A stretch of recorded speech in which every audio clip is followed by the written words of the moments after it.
My tooth hurt. I had toothaches before, but they always went away. This time was different. It started throbbing weeks ago, and it only got worse. I was supposed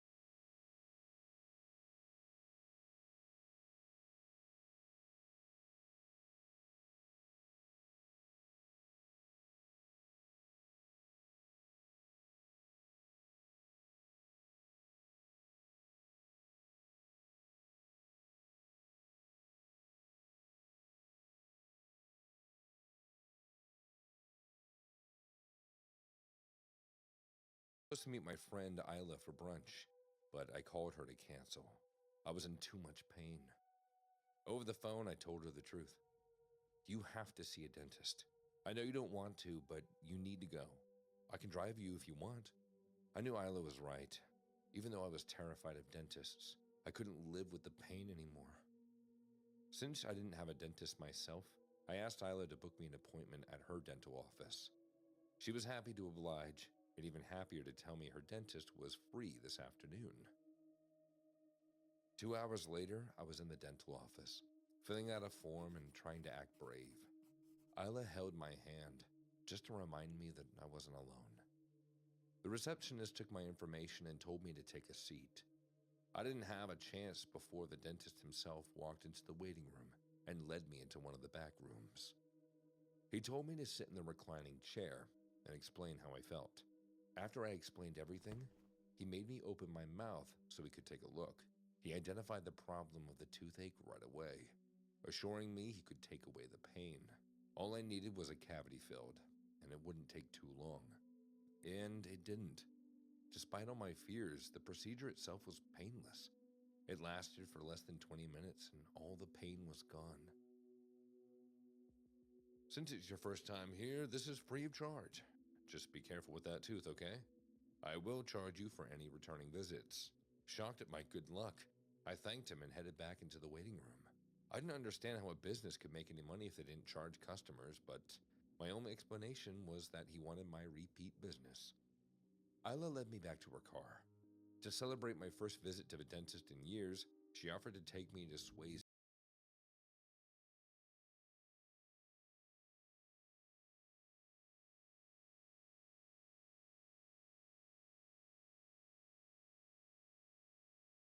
Our favorite bar. I knew that I shouldn't be drinking alcohol right now, but I didn't argue. Even though I was an adult, I couldn't skip out on celebrating. I conquered my fears and was finally willing to come back for more visits, only if necessary, of course. Isla treated me to mimosas. She drank a pina colada herself. We were talking and laughing when an old woman came to our table. What are you looking at? I wasn't looking at anyone. At least, not her. It sounded like she wanted to fight. I tried to defuse the situation and told her that I just had dental work done, so I might be woozy from the medicine. That's why I was probably staring. She didn't seem to care. She pulled back her fist and punched me in the cheek. My mouth filled with blood, and my tooth was throbbing again. I swirled my tongue around, feeling shards of something. I spat them out, revealing pieces of my wounded tooth. I hadn't expected my tooth to break into pieces, but now that it had, I wasn't afraid anymore. All I needed to do was go back to the dentist's office and explain the situation. Once again, Isla went with me.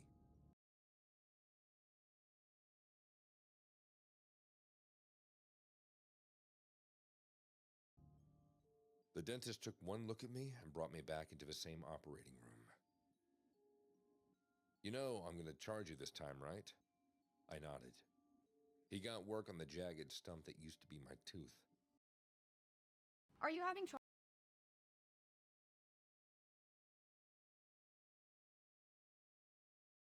trouble trying to keep up with your professor? You've got to try Otter. Here's how it works. Let's say I'm in class.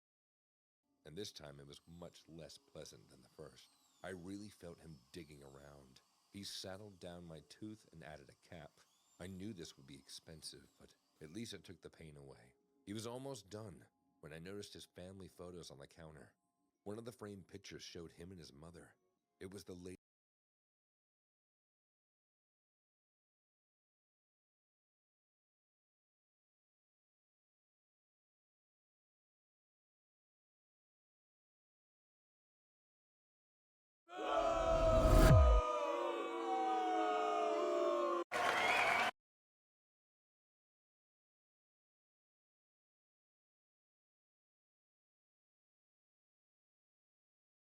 lady from the bar, the one who punched me. I could have interpreted the events in a dozen ways, but I know that this is somehow connected, and definitely a setup. My dentist's mom wanted to ensure that I returned to the dental office and paid my full share. "Who's that?" The doctor smiled before flipping the photo onto its face. Then he finished on my mouth and told me to go back to the front desk to pay. The second visit cost me $700.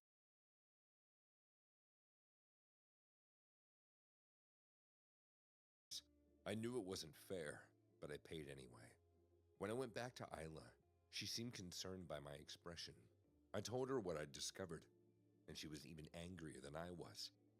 She suggested that we go back to the bar and confront the old woman. I really didn't want to. I'd rather just go home and take a nap. But when Isla gets like this, there's nothing you can do. So I followed her to the car to take me back to the bar.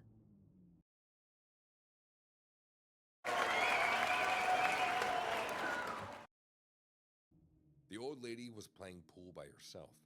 She looked surprised to see us so soon. "I know why you punched me." She just laughed. "My son's got to make a living somehow. I'm tired of all the freebies."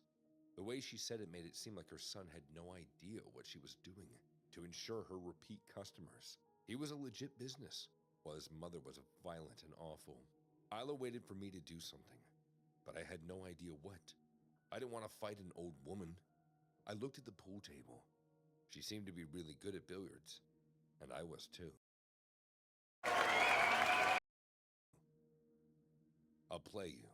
If you win, you'll reimburse me for the dental visit. But if you lose, I promise to get a cleaning every 3 months."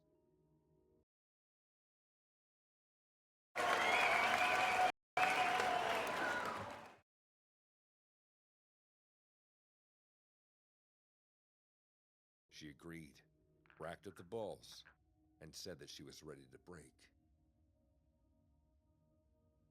"Young people like you can't appreciate your teeth while you still have them. It's not fair." I played dumb and asked what she meant. She reached into her mouth and pulled out a pair of dentures. I was surprised she had those. They seemed so natural in her mouth.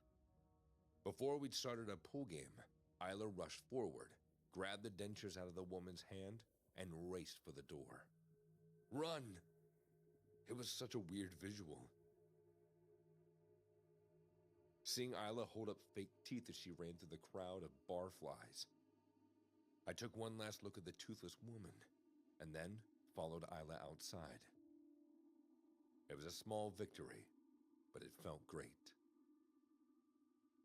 This story is inspired from a real-world incident. On December 25th, 2019, an unusual Christmas assault occurred in Avondale, a Cincinnati neighborhood. Henrietta Bush, 32, allegedly attacked Rhonda Lewis after she wished her a simple Merry Christmas. Police reported that Bush repeatedly punched Lewis in the head, leaving her with visible injuries. Bush was arrested on a misdemeanor assault charge and held in Hamilton County Jail on a $10,000 bond, awaiting her January 9th court appearance. Records revealed Bush's extensive criminal history, including arrests for theft, assault, narcotics, and probation violations. This violent outburst added yet another chapter to her troubling record of repeated offenses.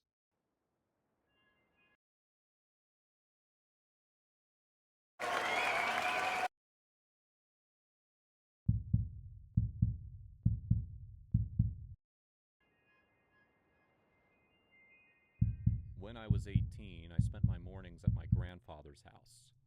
Not because anyone asked me to, but because I needed to. He'd been crumbling since Grandma passed.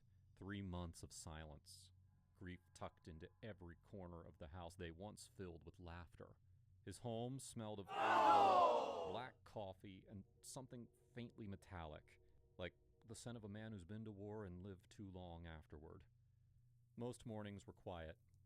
I'd make us eggs while he slowly made it to the table, and we'd sit there, half listening to some rerun of The Price is Right.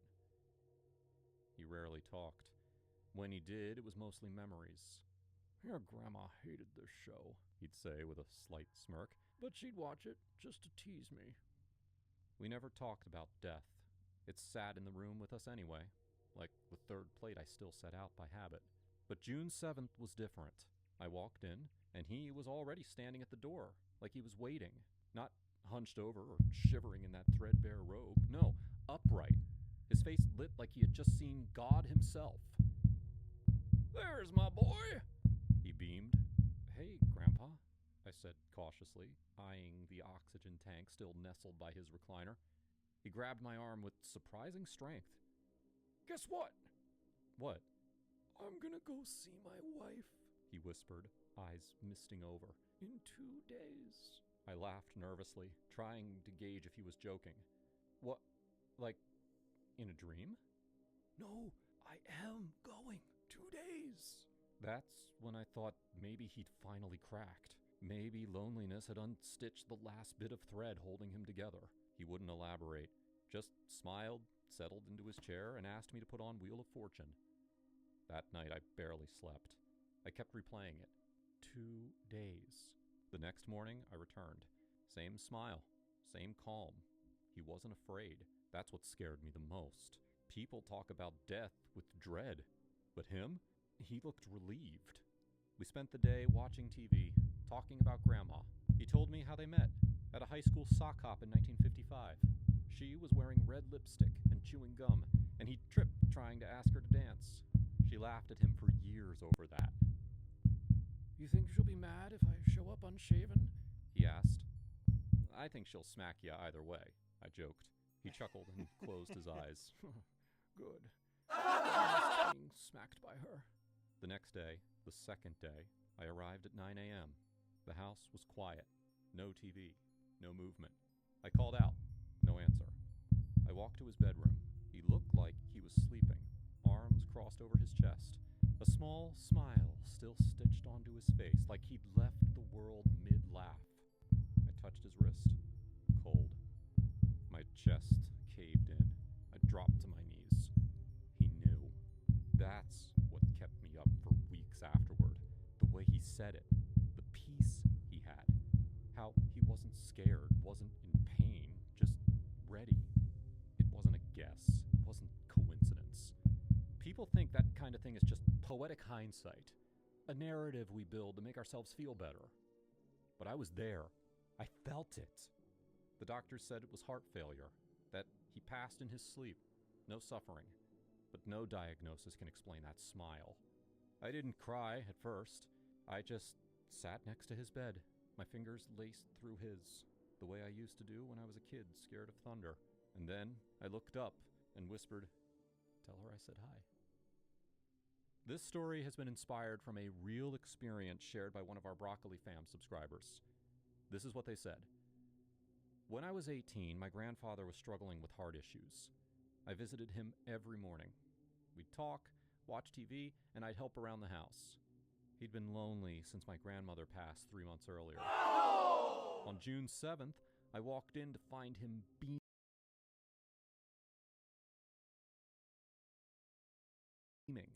He said, 'Guess what? I'm going to see my wife in 2 days.' I thought he was just reminiscing. But exactly 2 days later, he passed away in his sleep, calm, smiling, at peace. It still chills me. It was like he somehow knew." Imagine being able to build